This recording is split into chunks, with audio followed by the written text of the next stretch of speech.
ბათუმში დღეს სამშენებლო მასალებისა და ტექნოლოგიების მეოთხე საერთაშორისო გამოფენა გაიხსნა. გამოფენაში 4 ქვეყნის 27 კომპანია მონაწილეობს. წარმოდგენილია ინფრასტრუქტურული და სამშენებლო მასალები. გამოფენის მიზანს მონაწილე კომპანიებსა და ბიზნესმენებს შორის კავშირების გამყარება წარმოადგენს. Expo Build Batumi 2014-ში საქართველოს 3 კომპანია წარმოადგენს.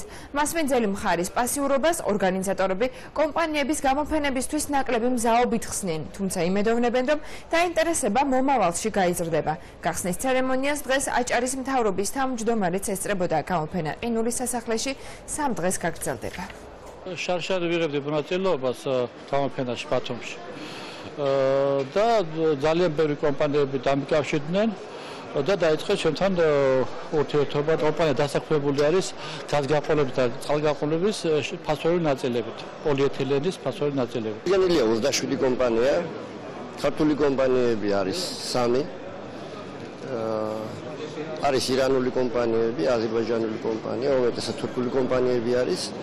მიზანი არის გამოფენის, რომ ჩვენი ბიზნესმენები სამშენებლო სფეროში მოღვაწეები გაეცნონ ახალ ტექნოლოგიებს. რაც შეეხება ქართულ კომპანიებს, უმეტესად ჩვენი კომპანიები არ არიან მზად, იმიტომ რომ არ აქვს სარეკლამო მასალა.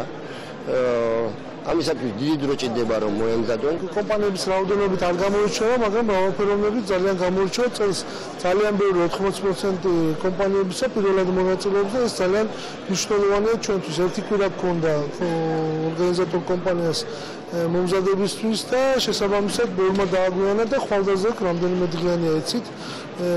გამოფენა კიდევ შემოერთდება კომპანიები, რომლებიც ამ დღეების განმავლობაში საქმეს შესთავაზებენ და კომპანიებს და დაინტერესებულ პირებს.